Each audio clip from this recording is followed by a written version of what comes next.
This Yankee bullpen blew another game? Are you serious? 4 straight losses. It's the second time in 4 that our starting pitcher left with a shutout and walks away with a loss. That's fantastic. What a great bullpen. Thank you, Brian. Thank you, Brian Cashman. What a bullpen. What a bullpen. Holy shit. Headrick's pitched every single night. No wonder he's going to start giving up a home run. Holy shit. I mean, we've been saying this. I've been saying this all off season. We need to build a bullpen. You can't just leave this bullpen and hope for the best. You've got to start building a bullpen, and Brian Cashman just ignored it and left it. Now he's got nobody as a setup man. We got no middle relievers. Honestly, this is insane. This is insane. Good God, Brett. Headrick's fine, right? But he's pitched 21 games already. This is now his second home run in 2 appearances he's given up. I mean, how many more appearances is this guy going to have? Is his arm going to fall off before June? And I don't even know if I can blame Aaron Boone, but who else are you going to throw to? Who else are you going to go turn to, for Christ's sake? Good Lord. Brent Headrick? Right. Guess how many appearances he had for the Yankees last year, ladies and gentlemen? Right? Guess how many? 17. 17. He's now on 21. And we're only in May. Dude, we're not even 2 weeks into May and he's already got 21 appearances under his belt. What is he going to do? Is he going to have like 50 before July? Oh, come on.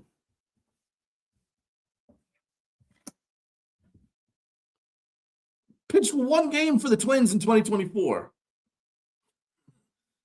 I mean, this is a scrap heap resurgence, right? It's no disrespect to Headrick because he's done a very, very good job to this point. 171 ERA. But how many more appearances are you going to come out before his arm falls off?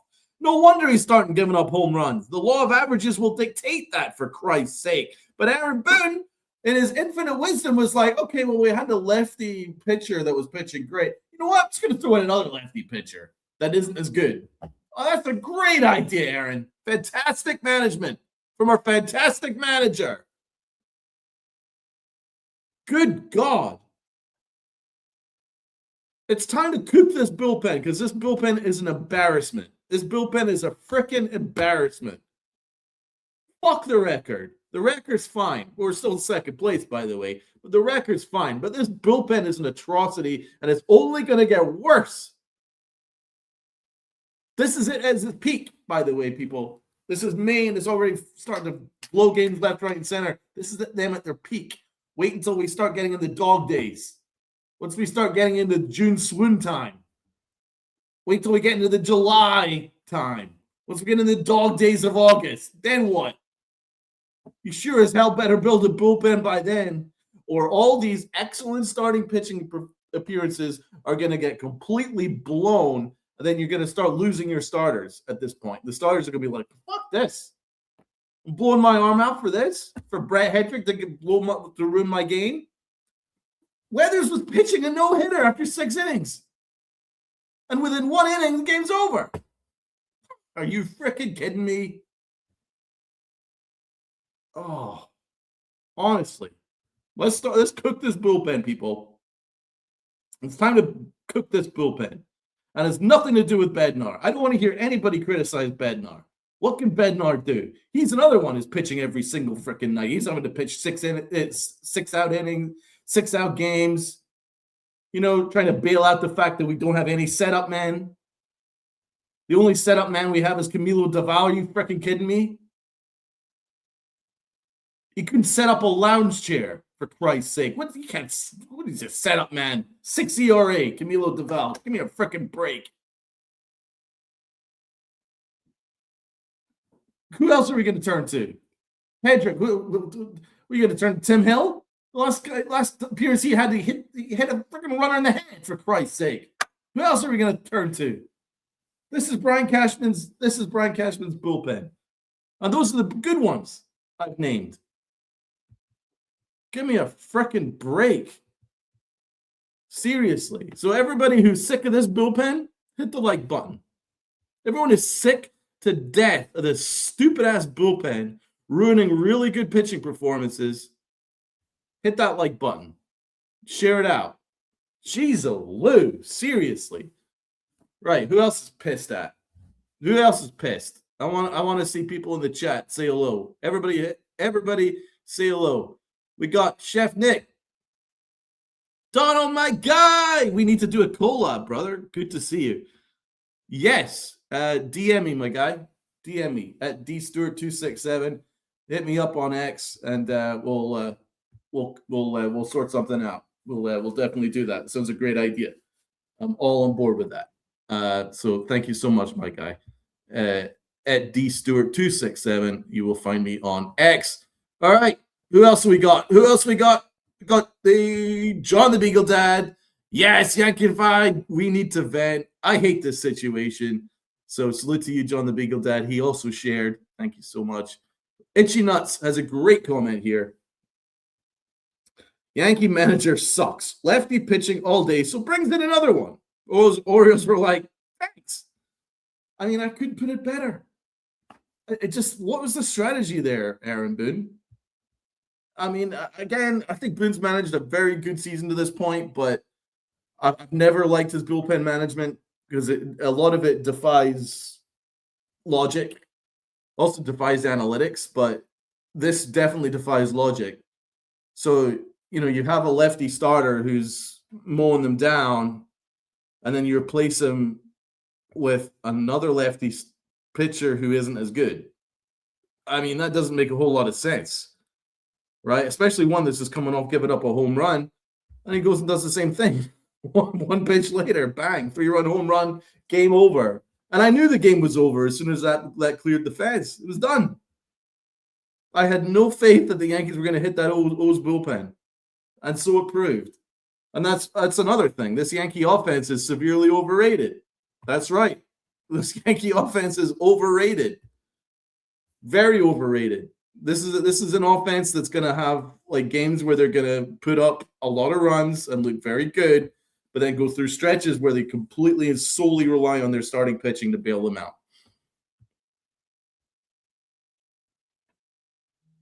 What's up, Evan in the chat? Let's go. Salute to you. We got Chris Northrup in the chat. Run it back, she says. That's right. That's what we've done. Wait till they play the Guardians or the White Sox. They will. I mean, I never thought that playing the White Sox would be a worry, but you never know. Thank you, Evan. Appreciate that. Chris and Donald, you guys do a great job. I really appreciate that. Thank you. Thank you, Evan. Really appreciate your support. I appreciate everybody in the chat support as well. We got FJ. Our weaknesses are being exposed. Facts on facts. How many pitches was Weathers at? Well, we'll find out. We'll do a quick check on that. I mean, at the end of the day, I didn't really mind taking Weathers out, but I think you got to think of a better strategy. You got to think of a better strategy than going with another lefty pitcher. So, I mean, again, our bullpen is so limited. We have so few options to turn to, and that's purely on our general manager. So, I mean, it's hard to completely destroy Aaron Boone because, I mean, who do you want to turn to? Blackburn stinks. Bird stinks. Fernando Cruz would have been the only guy I can think of. He's a righty power guy. That's that nasty ass splitter. I think I would have gone with that one, but he's pitched a lot. He's 15 and a third innings already. That's a lot. Bednar's already on 17 innings. That's absurd. Absolutely insane at this point to have this amount, to log these amount of innings. So, I mean, I guess I would have gone with Fernando Cruz in that spot. I would have felt much better than about him in the 7th inning. But I guess Aaron Boone was waiting for the 8th. But you're not guaranteed the 8th, as we have seen.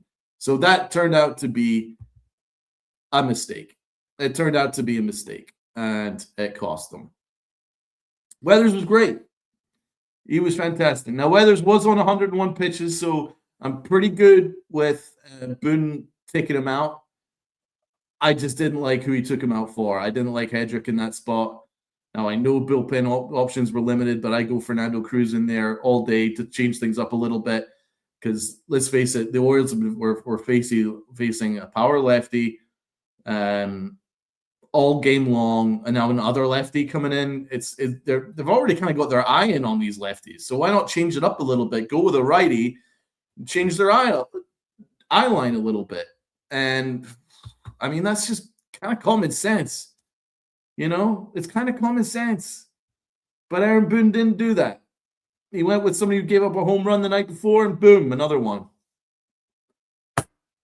It's frustrating, but we've got so few options. This bullpen is an atrocity. You look at the names. I can't even believe this is a New York Yankee bullpen. Yarborough. Right? Tim Hill. Okay, he's fine. He's good. Fernando Cruz is good. Blackburn stinks. Bird stinks. And Bednar's being overused. And that's our bullpen. Like, who else are you going to go with? Honestly, this is shocking.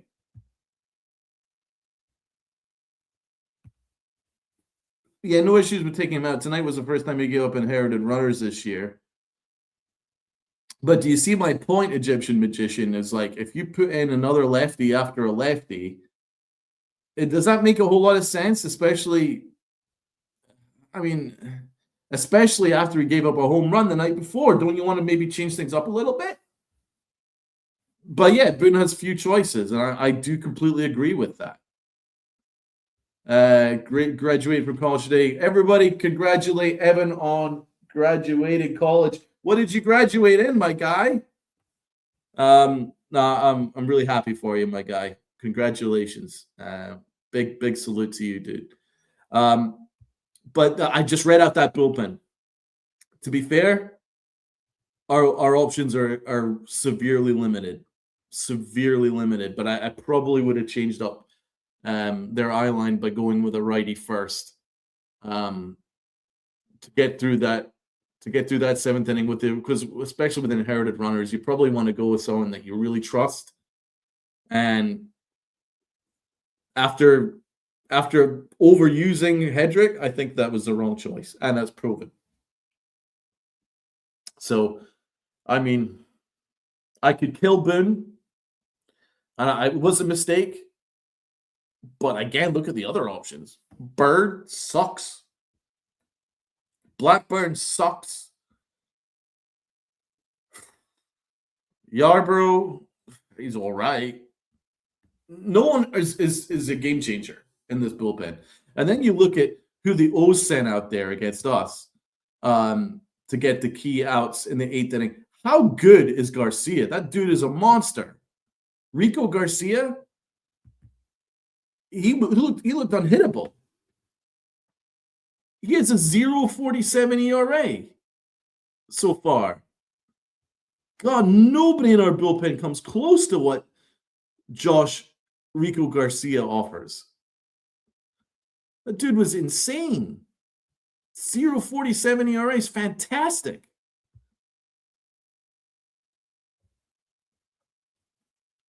He was pretty good for the Mets. He was pretty good for the Mets, and then he went to Baltimore, and he's just been fantastic since going to Baltimore. Last year, he was good, 2.84 ERA, and it's now down to 0.47. So whatever they're doing with Rico Garcia is pretty impressive. And he made the Yankees look terrible. And Nunez, I thought the Yankees could have swung on Anthony Nunez, and to be fair, McMahon was very, very unlucky. Very unlucky not to hit a home run off him. I didn't think Nunez was that impressive, but I also didn't have any faith that the Yankees would do anything. And so it proved. And what about Jazz Chisholm's at bat in the ninth inning? Holy Christ, that ninth inning. Oh my God. He looked at a fastball right down Broadway. I mean, what is Chaz looking at? This is our 50-50 guy, by the way. Jazz Chisholm, Mr. 50-50. What was he looking at? Fastball up in the zone, right down Broadway, and he just stared at it. What pitch were you looking for? What pitch were you looking for? He is far too worried about shit off the field.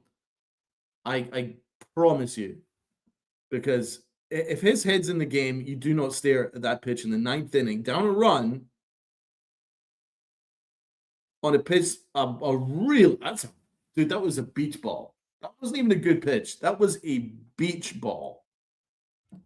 That was a beach ball. And he just stared at it. That says to me he has no idea what he's looking at. And so was his batting average. What is 200 batting average? That also says he has no idea what he's looking at. Good comment here. Jazz makes me hate music. Right? His jazz is the worst jazz I've ever heard in my life. I've been to some good jazz bars downtown. And he is by far the worst jazz musician I've ever fucking heard. Good God. Good God. Keep him away from my team. I am so sick of that dude. I can't wait till we get rid of him. I cannot wait. I'm counting the days till we get rid of this dude. He's staring at a fastball right down the frickin' dick. Oh, God. And his frickin' attitude. I am with this. I'm gonna get $350 million. I'm gonna have 50 fucking home runs and 50 steals. Shove it. Shove it. Bullshit. At this rate, you're gonna be delighted to clear 20 home runs. Good God. No, exactly. I'm raging. I'm raging about Jazz. Like, I'm raging about him. But Donnie's right. If Cashman isn't going to re-sign him, then might as well think about a trade and get something for him. And I agree with that. Get some value and kick him out. Well, what's he doing anyway? That's so fantastic. Batting 200. And he's acting like a clown. Get him out. Seriously. What's he adding to this offense? Nothing. Strikeouts. God. Seriously. We need to bring some standards back in here, man. We need to bring some standards back to this organization that people are like, oh, we love Jazz Chisholm. Why? He's done nothing for people to fall in love with this guy. All the talent in the world, he refuses to use it. That's on him. That's not on being a bad fan. That's just being the truth. That's just telling the truth. I've very rarely seen someone with his ability waste it as much as Jazz Chisholm does. It's true though. It's true. He has infinite amounts of ability, and he just honestly refuses to use it. He has unbelievable power. He has unbelievable speed, and he has an unbelievable glove. You can put it together and you got an unbelievable player, but he just doesn't put it together because his head is in other stuff. I'm just calling facts for facts. He's going to hit some home runs occasionally, for sure. And he's going to steal some bases, and he's going to make some occasional fantastic plays in second base.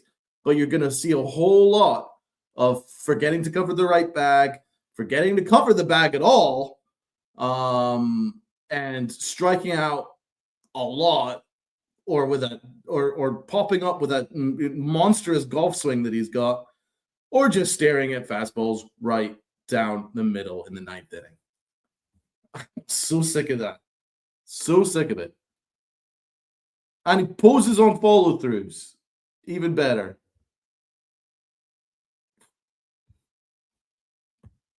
What's going on? Yeah, we're stream hopping here. Yeah, you know, it's he's got it all. He's got all the ability, but nothing in here. And it's not about like holding back his personality or any of that shit. I could give a shit what his personality is. Be who you want to be. Fantastic. I just want you to be locked in at the plate and on the field, locked in all the time. That's it. That's all I'm asking you to do. All you have to be is locked in for 3 hours of your life every single day for 6 months. I mean, is that hard? Is it that hard as a baseball player? For 3 hours? Right? No? Is that too difficult, Chaz? Apparently it is. Apparently it's a lot to ask. June Swoon came a month of 4 straight losses. But what's most annoying about this is not that we're losing, because, you know, you're never, and this is the truth, you're never as bad as you look when you're losing and as great as you look when you're winning. It's always in between. Okay, so it's not that I'm not crashing out because we've lost 4 straight games. We're going to lose 4 straight games. There's a very good chance we win the rest of the series. The Orioles are not that good, right? It's not about the losing the 4 straight games.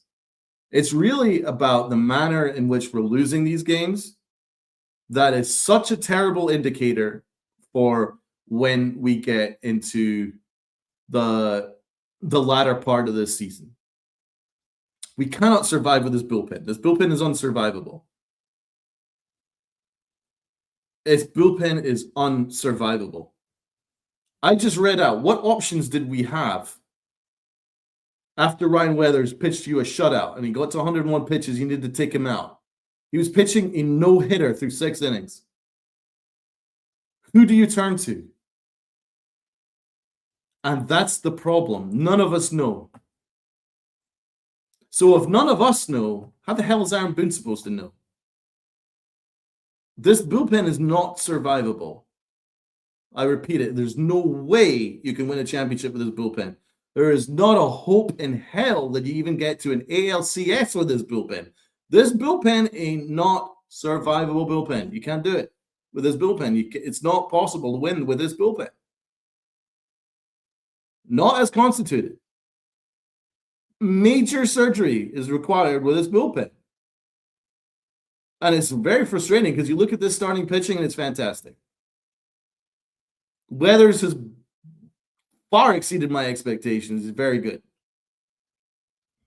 Warren, apart from that last start, which was terrible, has been very good.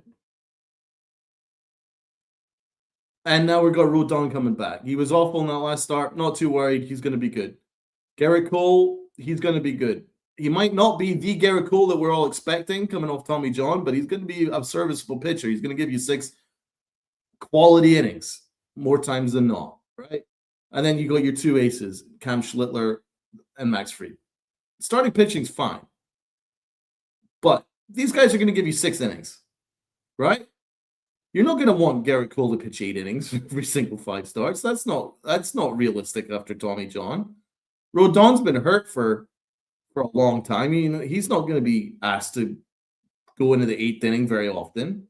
That's not realistic, right? And it's not fair to ask Warren to do that, right? So these guys are going to have a 6-inning limit on them more often than not, unless your name is Max Fried and Cam Schlittler, right? So at least 3 times a week, you're probably going to ask your bullpen to come in and get at least 9 outs, if not 12, right?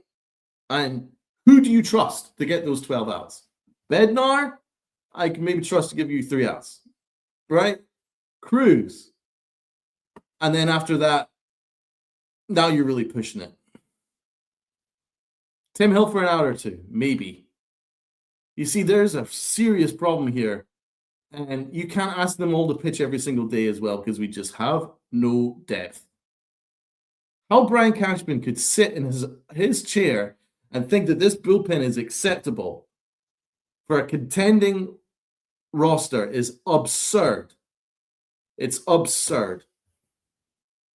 I look at those names I read out, man. Who do you guys trust?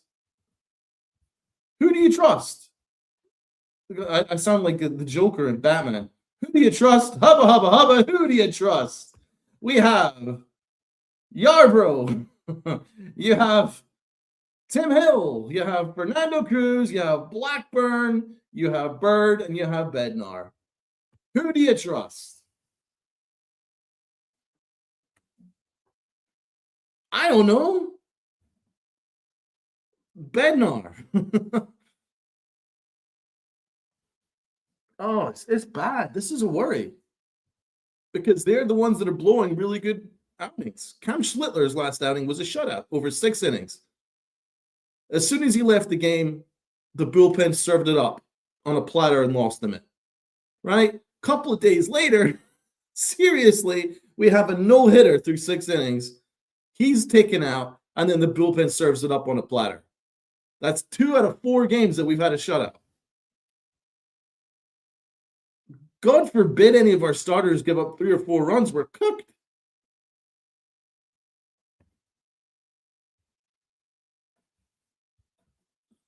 Y'all are saying LeGrand, dude. I mean, you're asking a lot of a young guy. My suggestion is you take out Ryan Weathers, you put him in the bullpen. But he's been such a good starter. Do you want to rob Peter to pay Paul?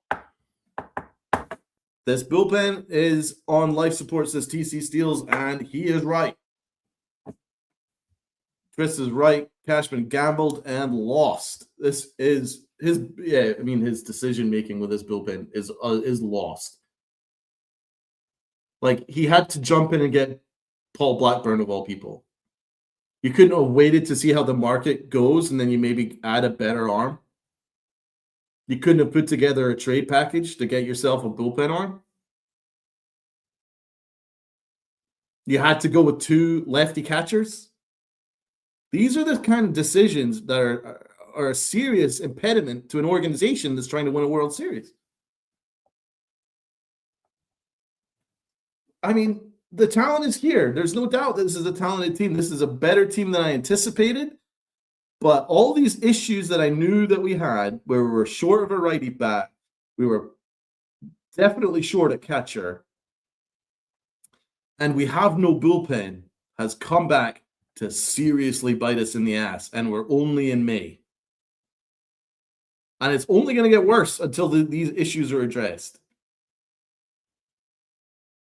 I hate to be the harbinger of doom because I know that people are excited because we're 10 games above 500, and there's no reason to say that we're not going to be a good team.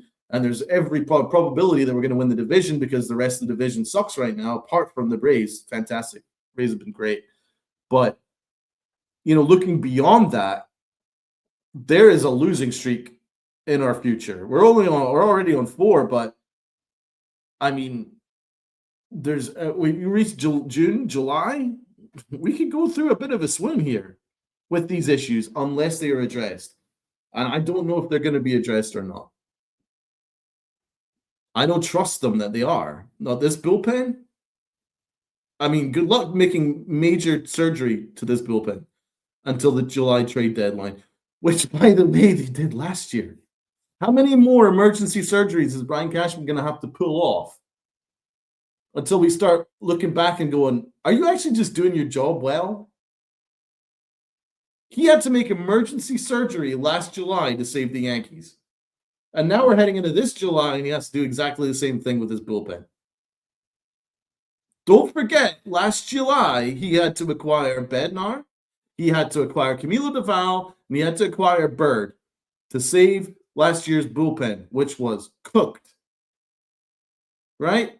Now we fast forward 12 months. His move of Bird was a disaster.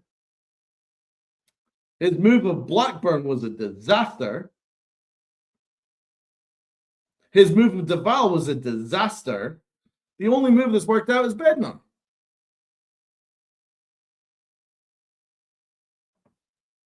That's the truth. Doval's a disaster. Doval is a major league bust. I know he actually pitched a shutout inning, but he didn't look good in that shutout inning, I have to say. He left a bunch of pitches right down the middle that was very fortunate that they popped up. that he wouldn't get fortunate again with. And he hasn't been fortunate with in the past. He's leaving a lot of pitches over the middle of the plate and getting goosed. Got John in the chat. The Rays and the Brewers focus on baseball as a complete game. Yankees focus on velo. Yeah, I mean, I think there is an analytics issue that the Yankees need to pay attention to. I think they are overly obsessed with exit velo. I do agree with that. I mean, I'm cooking this bullpen. I think this bullpen is a disgrace. And it has nothing to do with Bednar. Bednar was great last year. Great. Fantastic in the postseason, right? And by and large, he's been pretty damn good this year. But guess what? We're overusing him. He's pitching far too many innings. And, I mean, he's not Mariano Rivera. So, I mean, no one's going to be expected to log that many innings. Yeah, he's logged so many innings and appearances already, and we're only in May. He's not a robot. So, yeah, that ERA of 371 is a little bit inflated, but you have to look at the context of the situation. He's not a ninth inning guy. Sometimes he's having to pitch 2 innings, getting 6-out saves, 4-out saves, coming in with runners on the base paths, and he's having to get key outs, which is exhausting in itself. He is logging a lot of innings, and he's getting no help because who else are you going to turn to? Who else? The only quality reliever outside of Bednar in this bullpen, for me, is Fernando Cruz. Cruz is the only other one. He's the only other high leverage arm, but that's one. You need at least 2, 3. At least 3. We only have 1. To go a whole season, you need about 3. 3 quality arms with quality stuff, swing and miss stuff. We need at least 3. We have 1. And that's insane that Brian Cashman has just completely ignored it. So, yeah, he gets credit for certain things. He gets credit for the Bednar trade. He gets credit for the Ballinger signing. He gets credit for trusting Ben Rice. Fine. He gets credit for the Caballero trade. Fantastic. You could even credit him for the Ryan Weathers trade. Happy to do that too. But he deserves to get absolutely pilloried for this bullpen. It's a disgrace. It's a disgrace. He overpaid for Jazz, and that's coming back to bite him. We have nothing coming in from third base. We have nothing at catcher. 2 lefty catchers. You have to be an idiot of a GM to do that. I'm sorry, it's true. And the Grisham signing was a mistake. So that's why he's not a terrible GM. He's a mediocre one because he's done a lot of good, but he's also done a lot of disastrous moves. Disastrous. So you're kind of having to look at it and go, wow, what are we going to do here? And you also have to look at it and say, we only have 1 win against teams that are above 500. And also the Orioles are not even above 500. But we only have 1 win this season against a team that's above 500. That says to me that this team is maybe a little overrated. We got SD in the chat. We're waiting for you, Is. What's happening here, Is? Thank you for joining. Jazz needs to go, and so does Wells. Do you want to talk about this batting lineup, guys? Do you want to talk about this batting lineup? I think we should.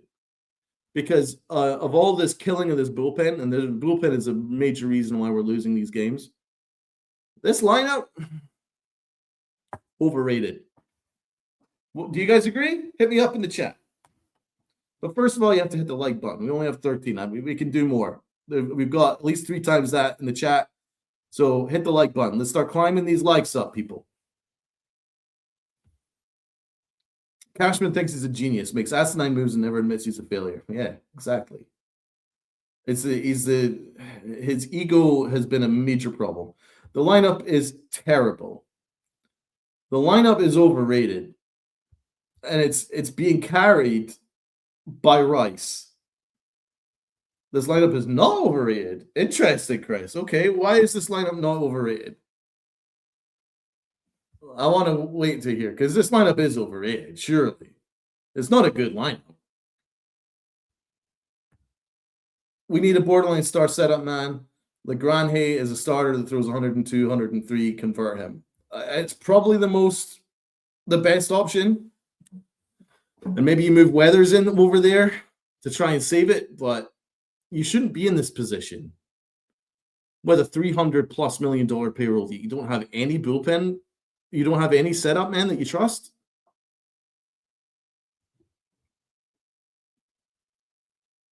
Not a good bottom of the lineup. It's top heavy. Exactly. That's I agree with.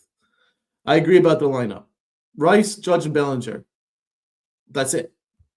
That's probably our lineup, guys. If you're being completely honest, that's probably our lineup. So, yeah, let's have a look at this lineup. Trent Grisham. I mean, I said it before. I'll say it again, and I'll continue to say it again. Giving him that $23.5 million qualifying offer was malpractice.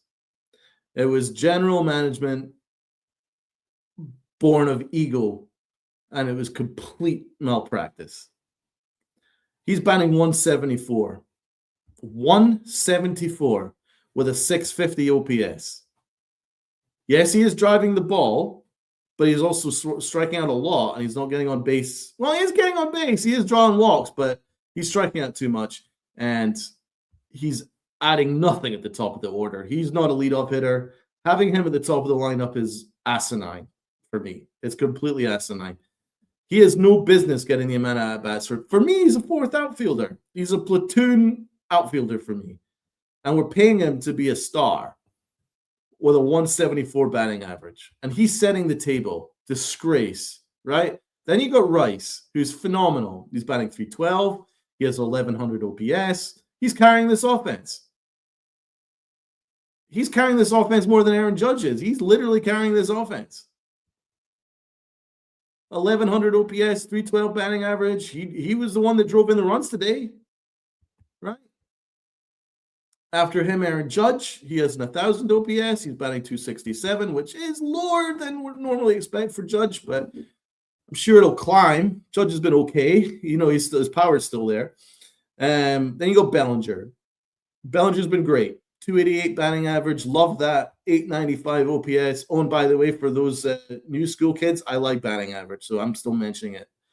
288 batting average, 895 OPS. I love that.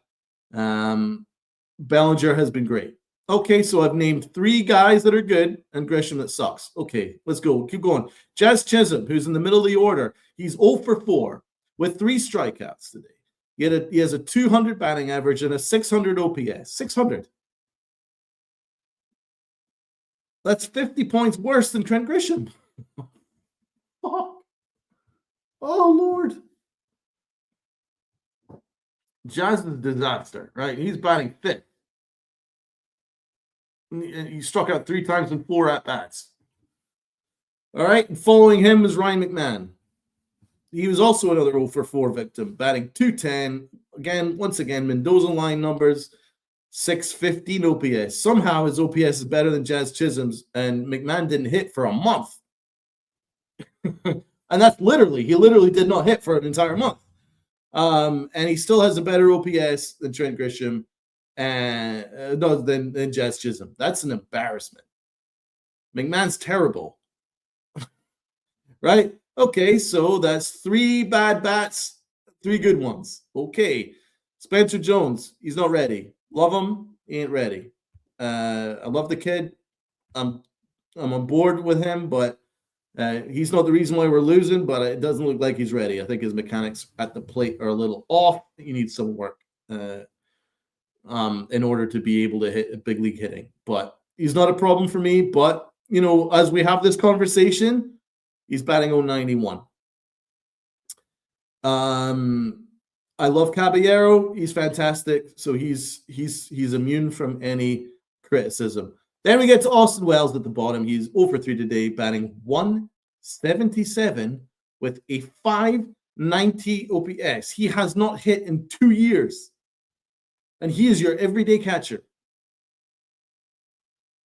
And the only other option we have is JC Escara, who's another lefty catcher that can't hit. Who built this stupid roster? Brian Cashman. Austin Wells can't hit. He didn't hit this year. He hasn't hit last year. 2 years without a hit. He's been awful. 177, 591 OPS. Are you freaking kidding me? His OPS is so bad it makes Jazz Chisholm's look good. 177? Horrible. So then you go to the bench, and it's really Goldschmidt. And I think Goldschmidt is really making a case for getting everyday at-bats until Stanton's ready. He's been great. 847 OPS. He was the only guy that got a hit today, apart from Ben Rice. That's crazy. So, I mean, at this stage, this lineup is overrated. Like, there's 3 guys right now that is playing every day that you trust. Rice, Judge, Bellinger. After that, good luck. Caballero. That's it. So half the lineup doesn't hit.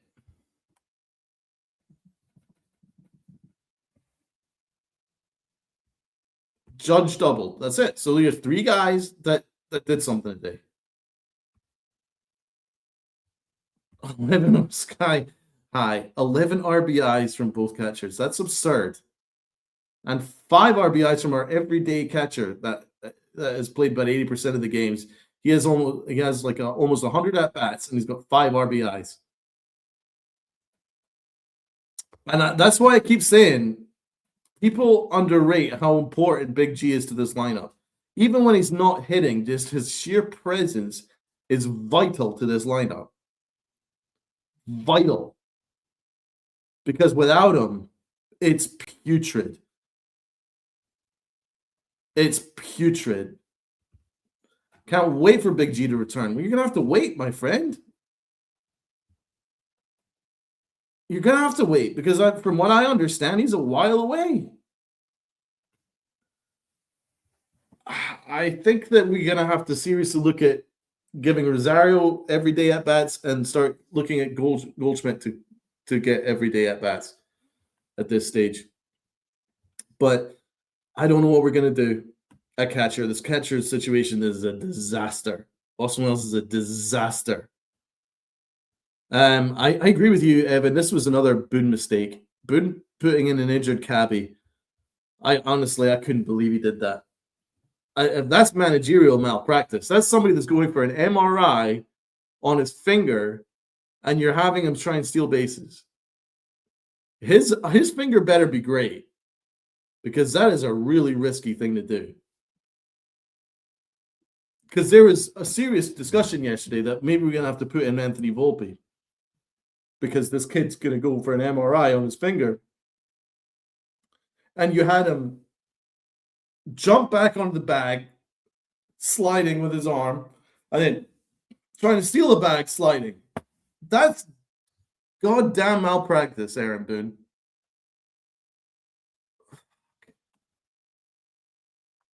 Honestly, I'm very worried about the way that the Yankees are playing right now. And I'm looking at this lineup and I don't like it. So, I mean, for all that we're going to criticize this bullpen, the Yankees had plenty of opportunities and they left a ton of people on base. They were 0 for 6 with runners in scoring position today. 0 for 6. I'm telling you, there's a problem here with this lineup. A lot of this lineup has been getting by because our starting rotation has been that good. But I have to say, like, the chances of us winning games when our starting pitching isn't awesome isn't high because we don't trust our bullpen And half this lineup does not hit. And also, anyone who says, "Oh yeah, but the offense is going to come around," I'm going to ask you guys, who's going to come around? McMahon's not going to come around, right? Austin Wells isn't going to come around. He didn't come around all last year. He's not coming around this year either. And Jazz Chisholm is who he is. He might come around a little bit in line with what he did last year, but he is still who he is. He's not a winning player. And Trent Grisham was always going to have a declining year. Always. Now, he will start hitting some home runs, I'm sure, because he's pretty good in the clutch, but he is, through his entire career, he's always been a platoon outfielder. And we're paying him to be a star. So exactly who in this lineup is going to turn it around? That's why it's overrated.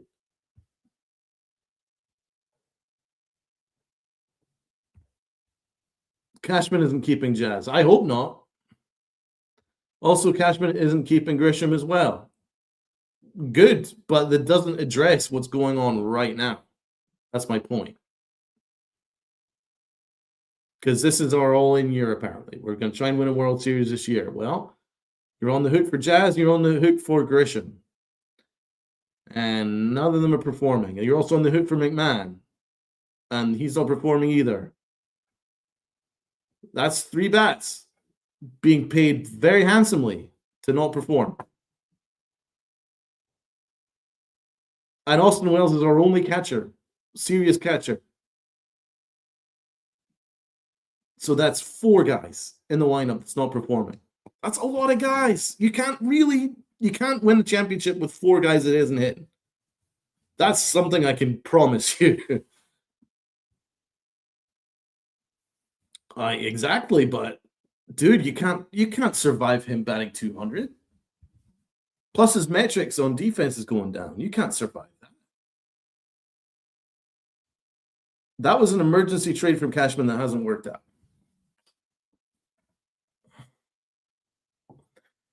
McMahon's defense is the best in the game. I love his defense, but metrics-wise, it is declining.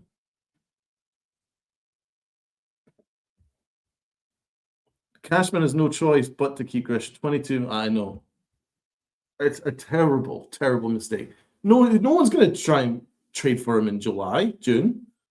It's never going to happen. Yeah, we're 2 games back, Chris. We're 2 games behind the Rays. Seriously. It's not about panicking. None of this is me melting down because we're panicking.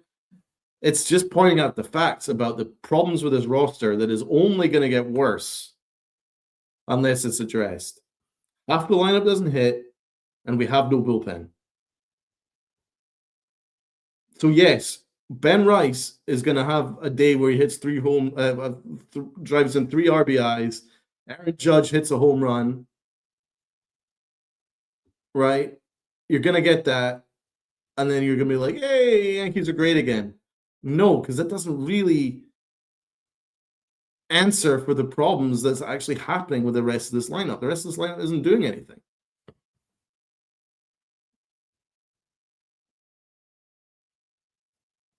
Did our plan blow it? Our start pitched a no-hitter. Dave Lawrence? He pitched a no-hitter through 6 innings. Yeah, there was 2 base runners. You can't. I mean, what more do you want out of the guy, right? I mean, he was pitching a no-hitter through 6 innings. Yes, the bullpen blew it. Nobody else blew it. Other than the lineup, which went an offer with runners in scoring position.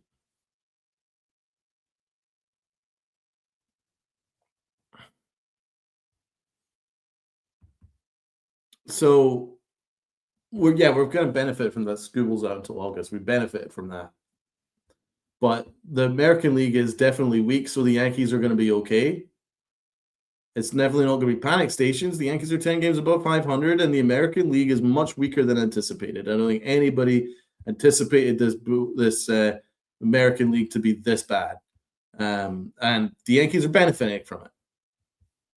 They are, but it doesn't really cover for the issues in this roster, and I'm not quite sure how we're going to address all these needs by the time we get to the July deadline. It's asking a heck of a lot. It is asking a heck of a lot. By the way, the Yankees were 1 for 3 with runners in scoring position. We only had 3 runners in scoring position in that game against the Brewers, which we lost 4-3. Okay, so 1 hit over the last 2 days with runners in scoring position. This is, again, not a great sign. Okay, so in the game where we lost 6-0 against the Brewers, and the Brewers gave us an offer, that means that we're going to have another day where we had nothing coming with runners in scoring position. Let's see. The Yankees were 0 for 6 with runners in scoring position. Holy crap. Oh my God, this is actually serious. So we've had 1 hit over the last 3 games, over the last 27 innings with runners in scoring position. I'm sorry, this is a serious problem. This is a serious problem. And then the game when the Yankees lost in extras to the Brewers 4-3, what were we doing runners in scoring position in that game?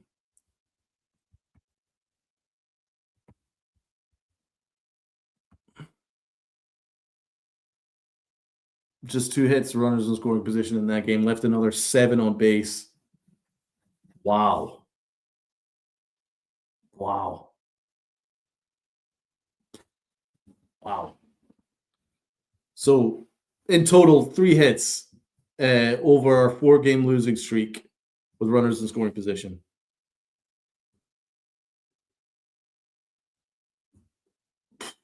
Well, that's a bad sign for this lineup. 3 hits with runners in scoring position over the last 4 games. Yeah, this lineup is overrated. Severely overrated. It's very top heavy. We don't have a leadoff hitter.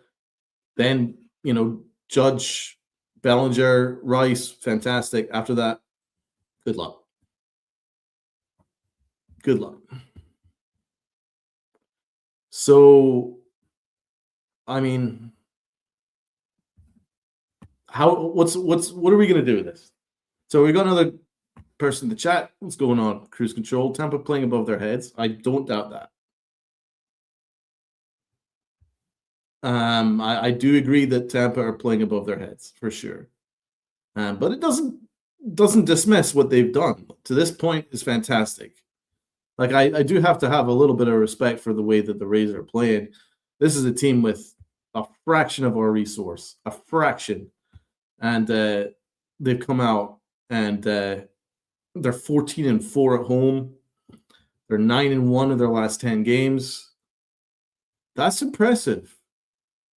And the Yankees have had a great start, and the Rays have just been better. That's they deserve a ton of credit for that. So I'm not going to dismiss the Rays. I don't expect them to be carrying this streak.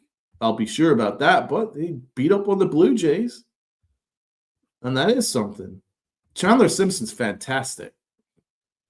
Junior Camaro's a beast. Aranda's good. He had a 3 RBI game in that last game against the Blue Jays, I believe. Yandy Diaz, I've always rated him. Richie Palacios, he's another guy that had 3 RBIs in the last game against the Jays.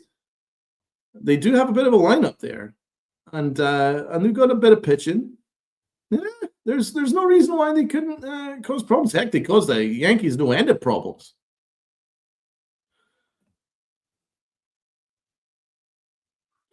Well, that's right.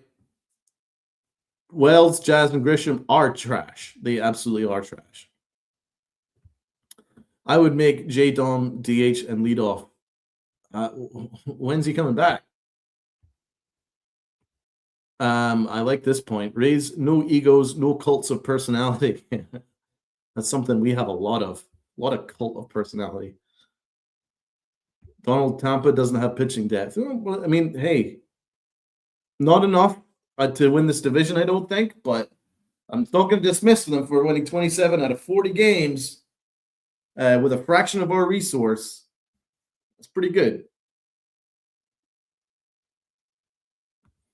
The purpose of this podcast is thinking in advance as well. I'm not crashing out over one loss. I'm not crashing out over the losing streak because, as I've said before, and I'll say it again, you're never as bad as you look when you're losing, and you're never as good as you are when you're winning. It's always in between.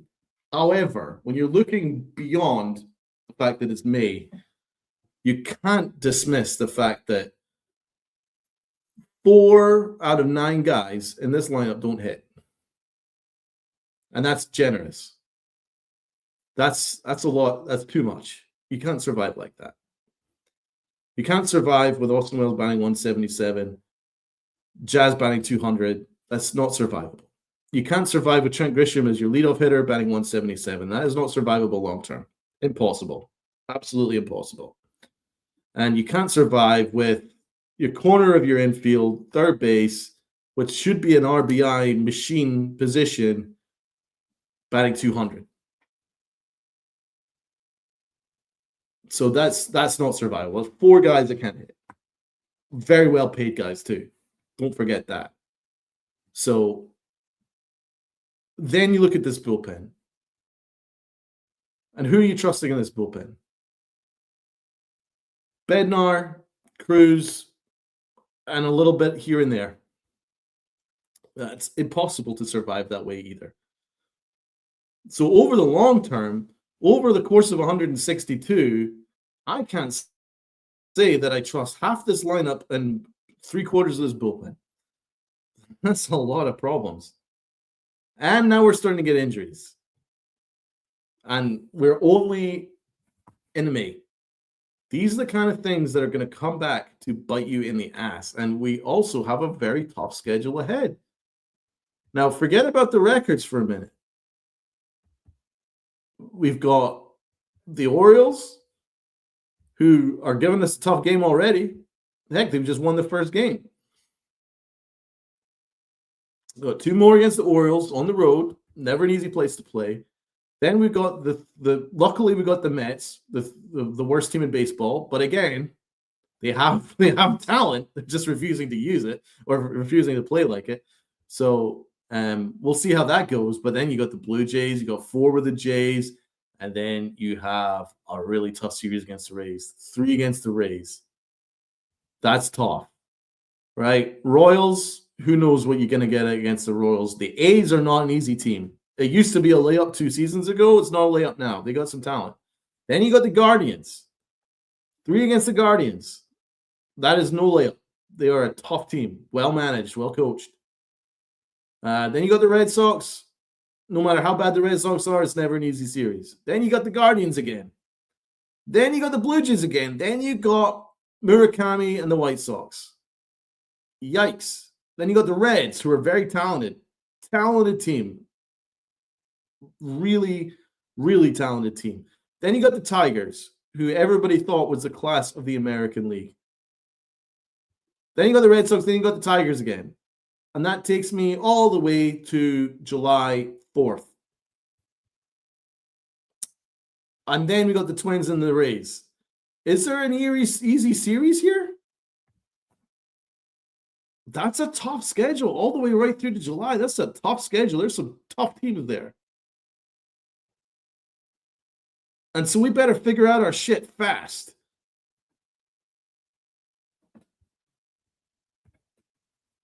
Because I don't see too much help coming. The trade market doesn't really exist until we reach July. And all those teams I mentioned are capable of giving us a hell of a tough game. So, I mean, geez, that's a tough schedule.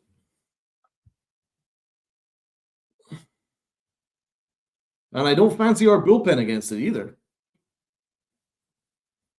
So, I mean, how do we fix this bullpen, guys? Because I've just given you one hell of a tough schedule right there. Right up till July. How do we fix this? You guys think LaGrange? What do you? Oh, be bad. Don't scare me, man. Are you trying to scare me? That's not. Don't try to scare me. I'm your friend. I'm your friendly neighborhood Donald. Please don't give me. Please don't try and scare me with Anthony Volpe threats. Warren to the pen. Okay. Yeah, in a Mike King role. All right. Maybe. Yeah, I'm not worried about our starting rotation. Our starting rotation is going to be fantastic. Itchy nuts in the chat. Good to see you, Itchy. What's going on, Itch? Yankees are never winning under this manager. Well, that was not a winning move today, that's for sure. That was not a winning move. John says LaGrange and Weathers to the bullpen. But again, aren't you kind of robbing Peter to pay Paul by moving Weathers, who's been pitching very well in the rotation, to move into the bullpen? You know? To cover for something that Brian Cashman should have covered for in the winter. You know? And then what do we do about catcher? Wells hasn't hit in 2 years. It wouldn't be an issue if other guys were hitting, but when I'm mentioning the fact that half our lineup doesn't hit, then it is an issue.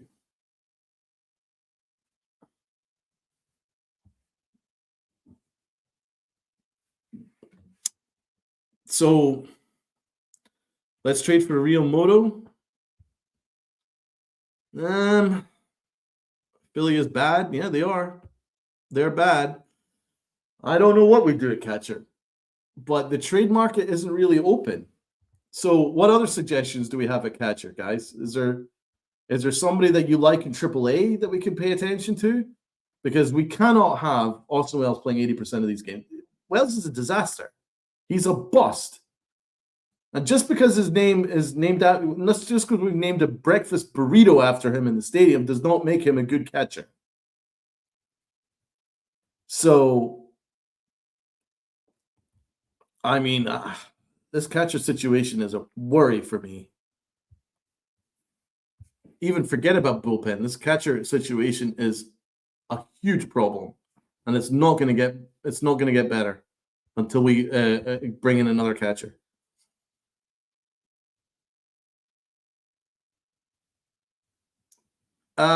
What's this update I just read? Yankee shortstop to undergo further tests on his finger. MRI grows. Finger injury for Caballero grows more worrisome. Is that after Aaron Boone threw him into a game trying to steal bases with a bad finger?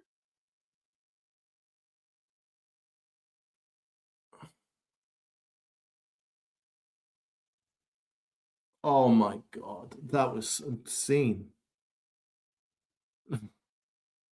Oh, Aaron Boone, what did you do? Oh, what did you do?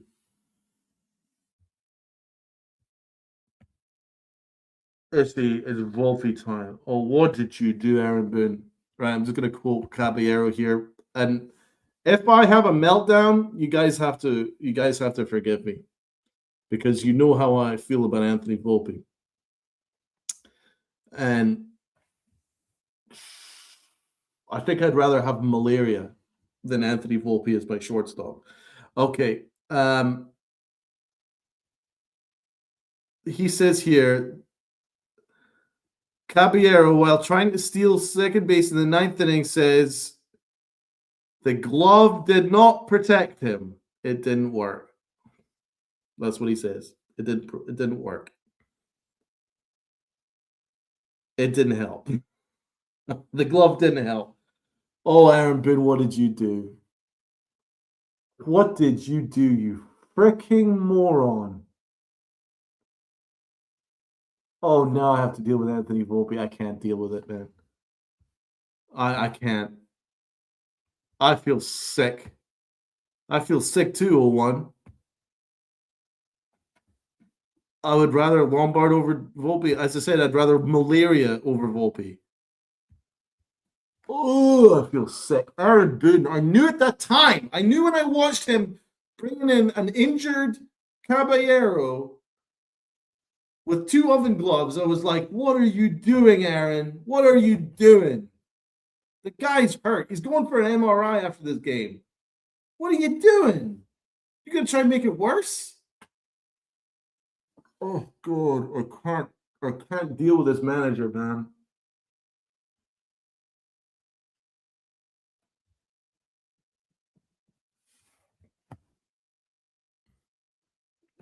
Evan, wow. Volpe is smiling. Yeah. I'm not a conspiracy theorist, but I know.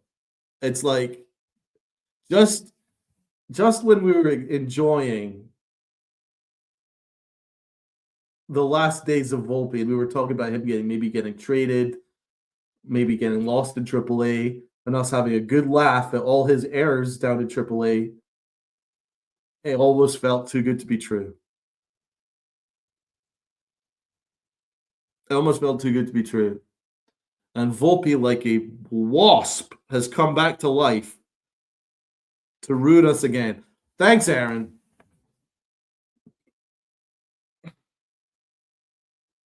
I literally, the reason why I can't speak is because my stomach is in knots right now. Thinking about Aaron Boone's decision to make Caballero's injury worse.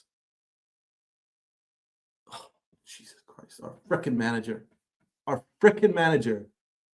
I want somebody to defend what Aaron Boone just did. I want somebody with the balls to come on here and defend Aaron Boone. You have a player with an injured finger trying to steal a base, with an injured finger that's so bad that's going for an MRI, and you're sending him out there to try and steal a base to save a game, which you blew, by the way, by going with Brett Headrick. You blew it, and then you tried to make up for blowing it by bringing an injured player to try and save your sorry ass. And now it's worse. Caballero has just admitted that it's made his injury worse. What am I going to throw? What am I going to throw?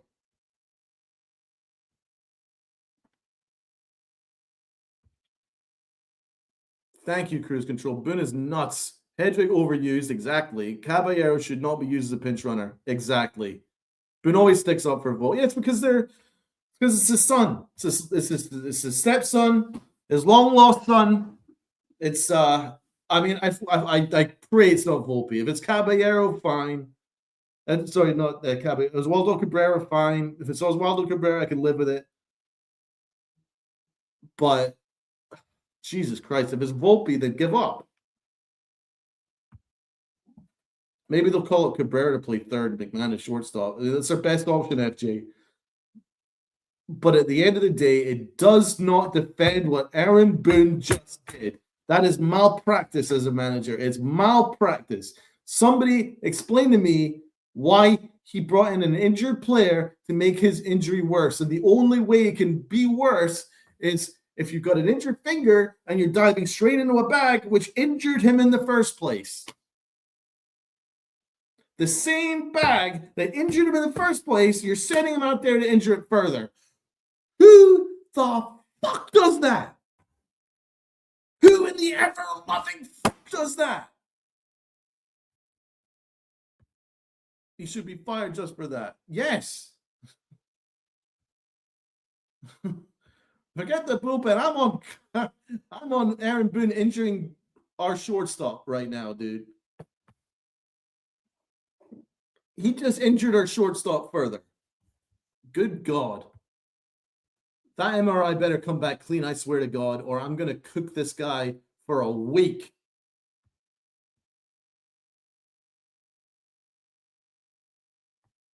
I'm going to cook Aaron Boone for a week straight unless this MRI comes back clean.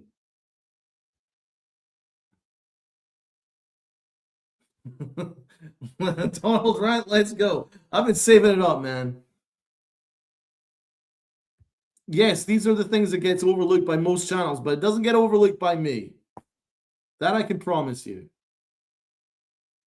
I don't look at, oh, hey, we won a game, yay. No, I'm looking at the big picture. And I'm looking at the individual moves that's going to come back and bite you long term. That's the kind of stuff that Aaron Boone does. These are the things that Boone does that get overlooked and forgotten about. Exactly. They're going to look at his record and go, hey, happy clappies. He won 90 games. Well, what about these moves, which is injuring his player for no freaking reason? Caballero, your starting shortstop, you wrap him up in cotton wool until he has his MRI.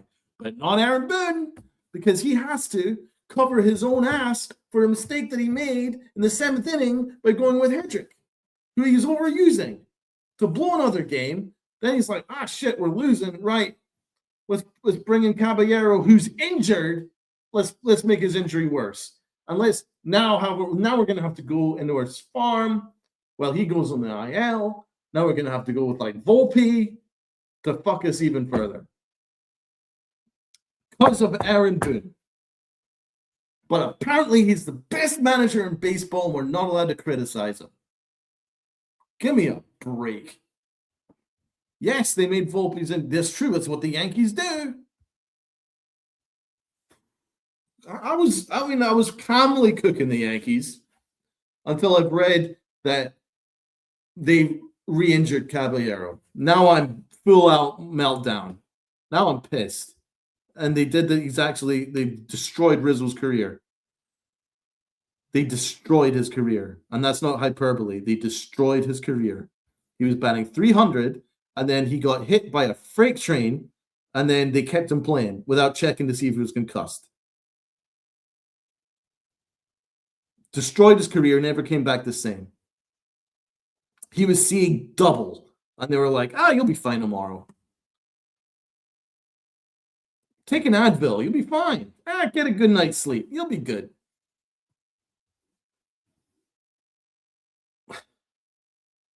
That's the Yankees. The same with Anthony Volpe. Anthony Volpe had apparently his whole entire shoulder was destroyed, and the Yankees were just beating the drum like he's the greatest shortstop in the world. How dare you criticize him? Oh, it turns out his entire shoulder is ruined. Oh, I didn't know that.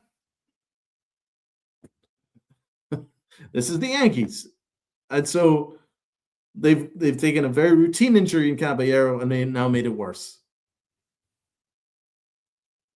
Exactly, John. You don't do this you don't do what you did in May, for Christ's sake. You do that in October. He gave him 2 oven gloves thinking that was going to do shit. Was anybody else, when they brought in Caballero, was anybody else going, what are you doing? I want to see who else knew exactly how stupid that move was.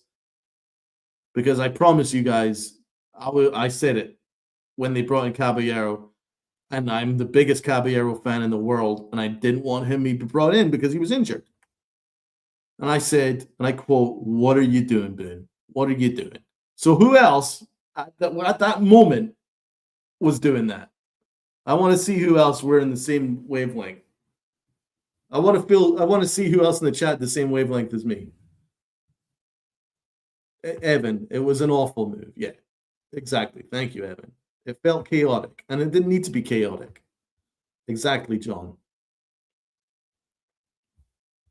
Yeah, I'm glad I wasn't the only one, because I said it at the time.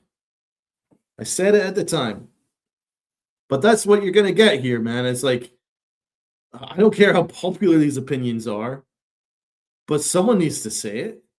Someone needs to say it, because we get a whole lot of stuff from the media about how Aaron Boone is Jesus in terms of management. And these kind of moves was ridiculous. These kind of moves are ridiculous. I don't care how many wins he gets in the regular season. These moves are ridiculous. Exactly one. I did a double take. What are they doing?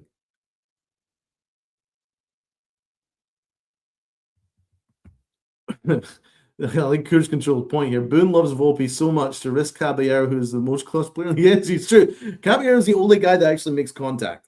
one of the only guys on the team that actually makes consistent contact.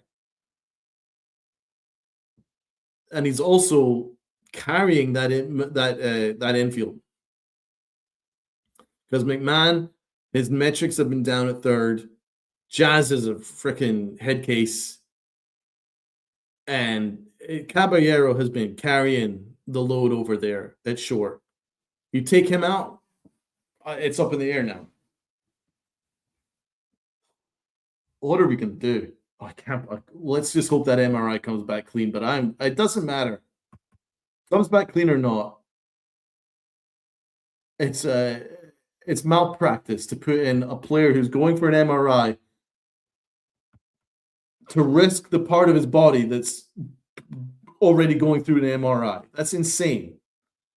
You know what that's like? That's like having a concussed player play the next day. Oh wait, the Yankees have done that with Anthony Rizzo and Clint Frazier. They do this. You know what that's like? That's like having someone with a torn labrum in their shoulder to play every day at shortstop. Oh wait, the Yankees have already done that. I do agree with Uncle Ted's here. Boone panicked, and a good leader doesn't panic. He panicked all right. You should never put an air of panic in me. At least it wasn't asshole Nestor Cortez costing us a ring. But who was the asshole? Thank you, Tribe, and I do agree with your point. But who was the asshole that put him in the first place? That's such a great point, Donnie. You have no idea how profound that point is. And that's the kind of point that gets missed as everybody waves the pom-poms for Aaron Boone, mostly from inside their own organization. Boone is one of the boys rather than a manager. Exactly. That's why people love him, because he's one of the boys. He's like their pal. We joke, that's where they share ice cream together, and that's where they make coffee together, and they all sing Kumbaya together. That is true.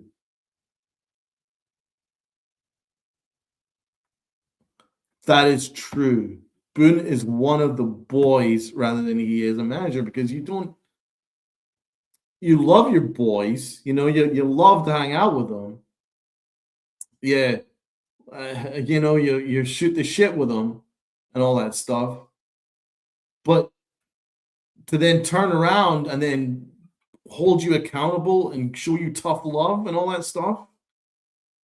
Do you see that happening with an Aaron Boone? I can't imagine it. And are they going to listen? Well, if that was the case, then why do the Yankees hold a lot of player-only meetings that have nothing to do with Aaron Boone?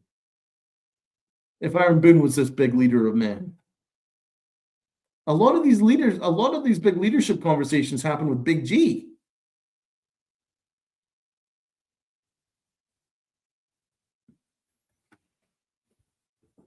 Torrey was a real manager. Exactly. He kind of had like this grandfather fog where you don't want to upset your grandfather. You don't want to piss off your grandfather, because then you feel awful about yourself if you ever hurt your grandfather's feelings. But not just that. Torrey also was a badass if he needed to be. And he would set your ass on fire if he needed to. And you need that. I don't care. So Uncle Taz actually got himself injured. I tweaked my knee at work tonight. Oh, dude. And the first thing my boss did without hesitation was to send me home. Good leadership protects your assets. Dude. I'm speechless, man. I hope your knee's okay. Rest up. I'm glad they sent you home and it didn't make it worse. But, yeah, don't try and steal any bases, all right? Don't try and steal any bases. And put some ice on that knee, my guy, and rest up. That's really unfortunate. Now we're see what the Yankees have done? See what the Yankees have done? Our leader of this channel has injured his knee. That's it.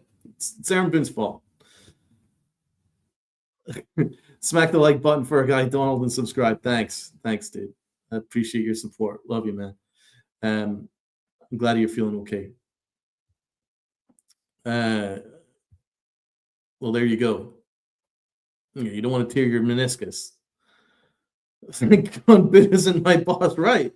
He'd have you carrying heavy boxes and running laps around your school if he was in charge. Now, I don't know what Boone was thinking with this Caballero move. It was a desperate move, and it wasn't really necessarily required. Over a stolen base that may or may not work out, that is more likely just going to injure your player worse. That just didn't make a whole heap of sense. Boone never thinks Donald at all. I mean, I don't know what was the thought process there. This is bad management.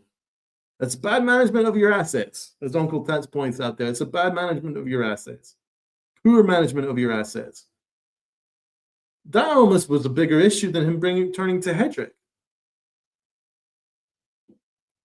But I want to see, because I know how there's a big media drive to prove how great a manager Aaron Boone is. I want to see how many are going to be talking about how Aaron Boone made Caballero's injury worse.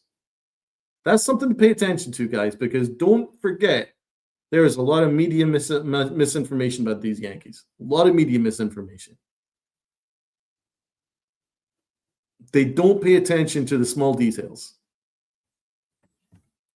Now, it's not a disaster. The Yankees are in good shape, but these are the kind of moves that are very serious, that will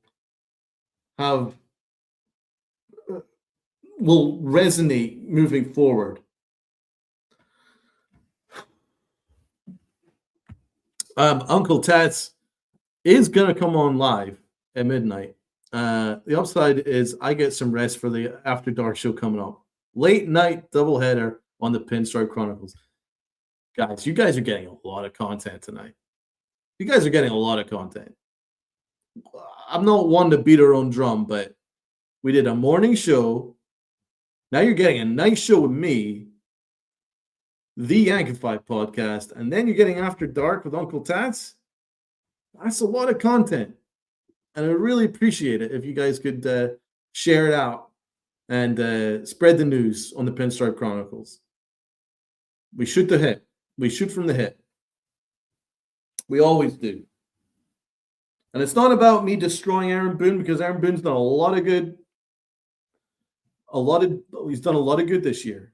I'm not disparaging the work that he's done this year, but these are the kind of mistakes that he makes that make you really seriously question how good a manager he is. Because that is the Headrick move was unacceptable. And then further injuring Caballero is even worse. Boone has had a terrible week. Yeah, he did it. Chef Nick, good to see you back in the chat.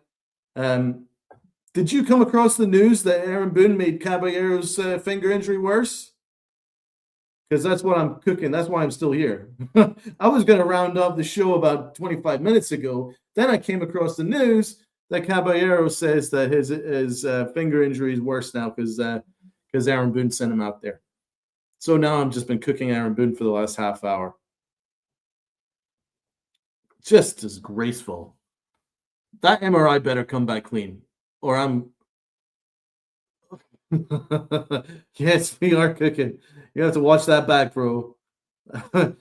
Honestly, his MRI better come back clean, or I'm going to cook Aaron Boone mercilessly for a week. Every opportunity I get, I'm cooking that dude. You don't do that to my shortstop. You don't do that to my shortstop and get away with it. You freaking moron. Quit singing Kumbaya, quit chewing your stupid fucking gum, and start paying attention to what's going on. Good Christ.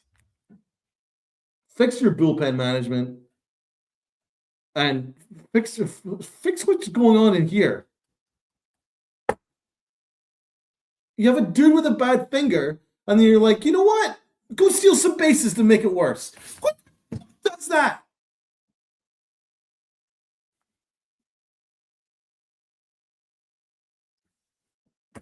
That's the stupidest thing I've ever heard in my life.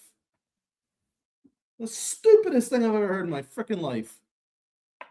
Caballero's like, yeah, I need to go for an MRI on my finger. It's really bad. And Aaron Boone's like, you know what? I think you should dive finger first to make it worse. Okay, Aaron. And guess what? It's blown up in his face. Now he has to go for another MRI to check on a finger that's now become worse because Caballero has admitted that that decision didn't work. Oh my God, you're a moron.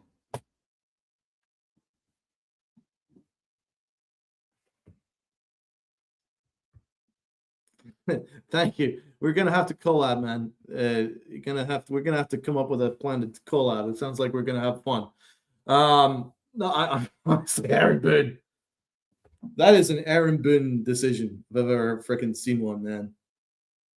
Now I'm gonna have another thing to add to my list of things to piss me off about that guy. If it wasn't about him playing the Red Sox 2004 video as a way to motivate his team to get swept against the Astros, if that wasn't his plan, or him using Anthony Volpe every day and then telling us he was the greatest shortstop on God's green earth, or if it wasn't him then going with freaking nasty ass Nestor to give up a grand slam against the Dodgers in the World Series, if it wasn't that, now we've got a guy who's clearly injured going for an MRI on his finger, and he's like, you know what? I need you to get your finger worse so that I can bring back Anthony Volpe, you fucking clown. And he lives an unaccountable life because nobody ever holds him accountable in the Yankees organization. That is a fireable offense. Fireable offense. If George Steinbrenner, I keep saying this, but George Steinbrenner was alive, Aaron Boone's ass would have been lit up right now. Why did you go with Headrick? And why the fuck did you bring someone who's going for an MRI in to get his injury worse? That's the kind of stuff that would get you fired in any organization that had any kind of standards and self-respect. But here, God, no, you can't say anything about Aaron Boone. Well, I'm going to say whatever I want about Aaron Boone. The guy's a moron until he proves me otherwise. Aaron, read my lips. If Caballero has to go to the IL because of you, I'm cooking your ass. I'm cooking your ass. Every single time I go live, I'm cooking your ass. I'm setting aside 10 minutes to cook your ass. I'm going to chef your fucking ass. That's what I'm going to fucking do. I'm sprinkling some fucking salt in there, some oil, some herbs, and I'm cooking your fucking ass. Injure my shortstop. Good Christ, you fucking idiot. Anyway, anybody else in the chat want to say something? I'm going to cook his ass for free. Jesus God. What kind of a stupid decision is that? I honestly can't get over it. Is there anything else that Aaron Boone's done to really seriously annoy me? I mean, well, apart from injuring my shortstop, yeah, I don't know. Oh, on Joel Sherman. Oh, even after this week, this is a really good Yankee team. Shut up, Joel. You told Yankee fans to shut the fuck up. Well, I'm going to tell you to shut the fuck up.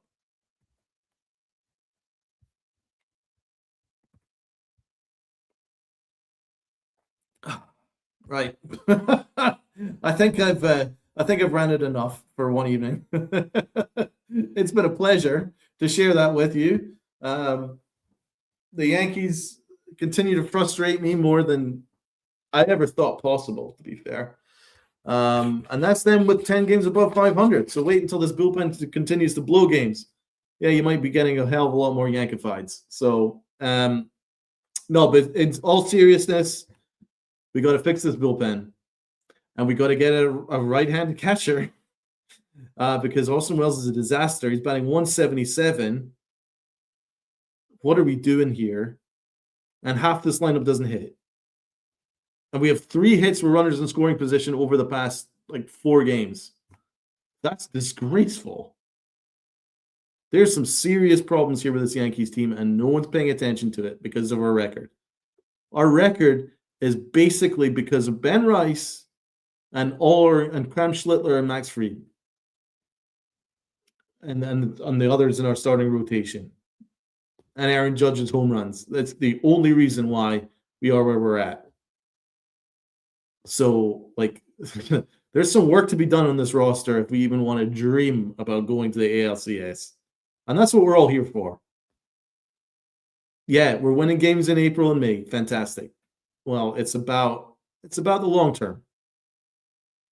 You got to protect your roster better, Aaron Boone. You've got to build your roster better, Brian Cashman. I can't really fault the way the Yankees are playing. They played very well. But their limitations are not their fault. Their limitations are because of Brian Cashman's shoddy general management. And Aaron Boone not knowing who to turn to with his bullpen. And Aaron Boone injuring our shortstop. So, anyway, we're gonna see how that goes. The Yankees better. I mean, yeah, I'm more worried about what the Yankees do rather than what the Rays do. I'm giving the Rays a ton of credit. They've been fantastic. I don't believe the rest of this American League is going to be this bad. Itchy Nuts is right. Grisham leading off with an OBP of 300 is insane. Look at his batting. Look at his batting average, man. He's batting $170. What are we doing? Our leadoff hitters are batting $170?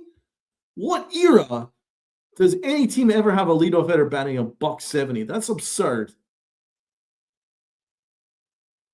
Honestly, if I want to, I might cook the this analytics era where apparently batting average is this awful thing we're not allowed to mention. I think it's probably because no one ever would have a $170 batting leadoff. That's absurd. Give me a break. If that's analytics, I don't want it.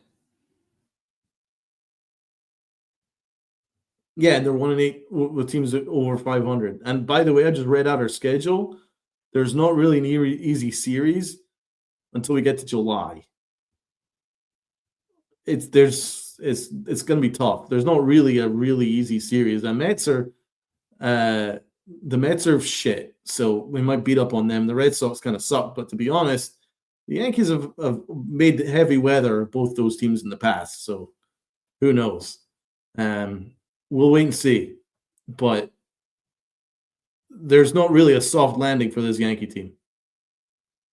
We couldn't beat good teams last year either, exactly. So I'm not expecting us to beat good teams this year. I'm really not. But we'll wait and see. But I'll tell you one thing. We're not going to beat any good teams unless we build a bullpen sharpish. And then we find a righty catcher sharpish. Those two are musts before we even think about other aspects. So, yeah, what I'm saying is don't get overly excited about us being 10 games above 500 because it can go fast. If we've already had a bullpen blowing half games of our starters pitching a shutout, that's insane. 2 of our last 4 defeats have come with a bullpen blowing a game from a starter pitching a shutout. That's a terrible sign moving forward. These are the kind of things you have to pay attention to. The game within the game. Yeah, people love to ignore batting average exactly. There's more than enough room to look at batting average plus OPS plus on-base percentage. All those things matter. But to say that batting average doesn't matter is crazy. If you bat 300, that means you're doing pretty damn good. That means you're doing pretty damn good. And if you're batting 177, it means you're doing pretty damn shit. Batting average still counts for something.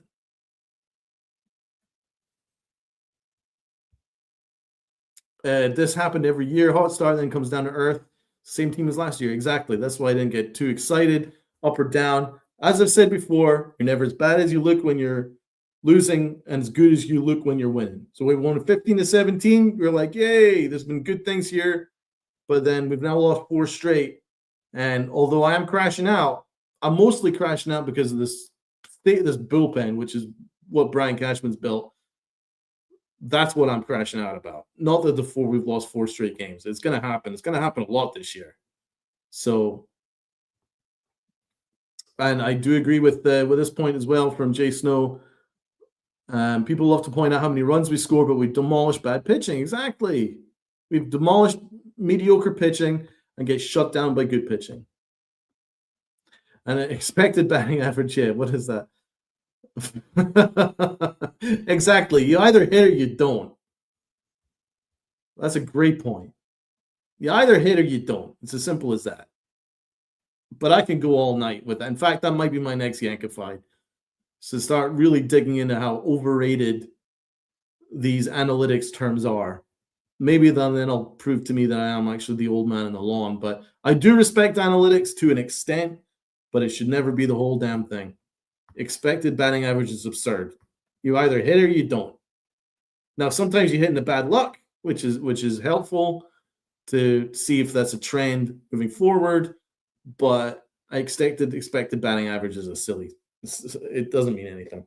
It's completely stupid because at the end of the day, you could crush a pitch 150 miles an hour, a line out to right field that could have been a double, and then you're going to get a base hit by a dribbler that goes about 8 feet to the bag, right?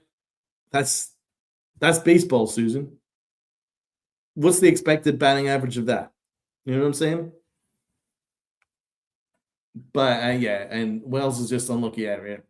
My ass. He's been unlucky for 2 years. That's a whole lot of bad luck. That's a whole lot of bad luck. Jesus Christ.